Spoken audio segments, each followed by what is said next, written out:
Welcome back to Studio Life, people. Today we're going to be looking at something new. I think it's new. I've only just noticed it from Tone Empire. We've looked at quite a few of their things in the past. Some have been great, some not so great. Thought it was time we looked at something else. So today we're looking at the Tone Empire LT2. Let's find out. Is it?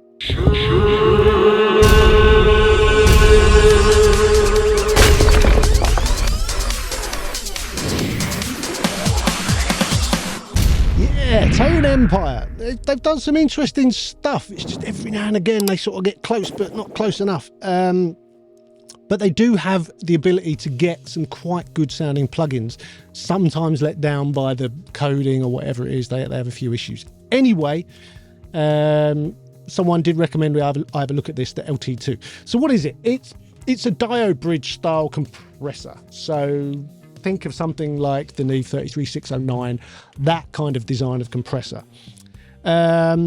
Interestingly, when you look at it,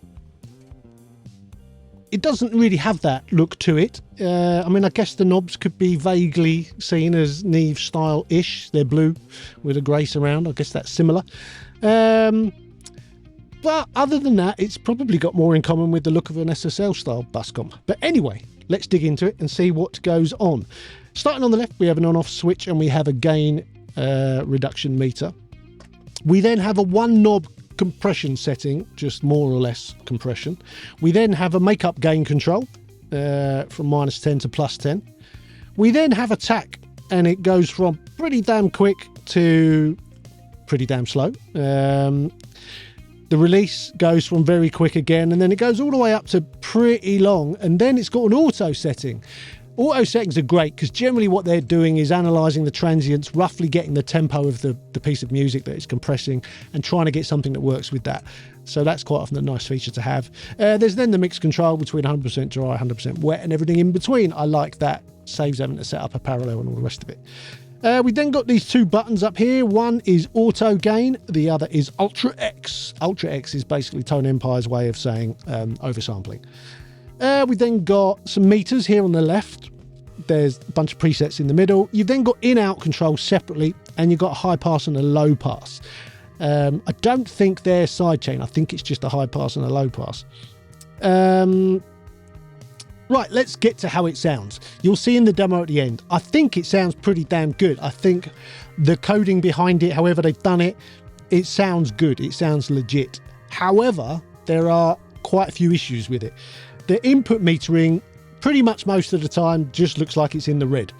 If you back down the input at the top here to get it so that it's not doing that, you then have to, give it more compression and more makeup gain. There's something wrong with the gain structure of it. It's got issues. The auto gain doesn't appear to work particularly well. It wasn't matching input to output. It was having a stab at it, but it wasn't nailing it at all, causing issues.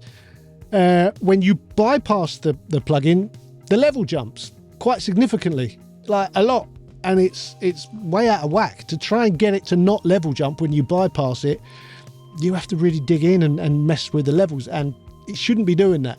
That's really quite annoying. There's also, which I've come across before with Tone Empire stuff, sometimes when you're adjusting the controls or the switches, you get like a weird pop or a click. There's something not quite right there. So that stuff lets it down a bit because it does sound good, but yeah, the operation of it is a bit of a headache, if I'm honest. Let's talk about the demo. It's a demo that goes forever, but there's mutes. So you'll see in the demo at the end when I'm playing with it, I'm kind of fighting against it muting pretty often, and then also popping and clicking when I'm using the buttons, and then I'm having level issues with auto gain as well. It's a bit of a headache, and I'll be honest, you don't need it. Plugins should just work, not give you all these problems.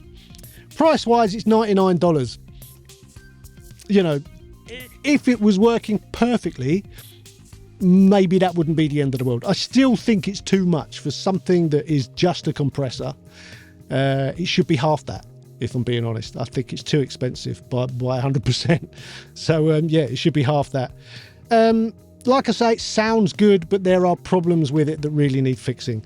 Star rating, I'm afraid it's going to be 2 stars. It's got, demo mute problems. It's got some pops and clicks when you're adjusting the buttons sometimes. There's level jumps. The input meters are off. The auto gain doesn't work particularly well.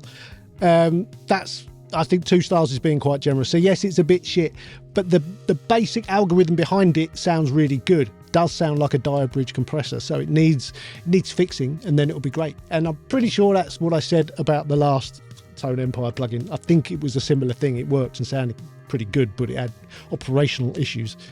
Anyway, there you go. That was the Tone Empire LT2 compressor. Moving on.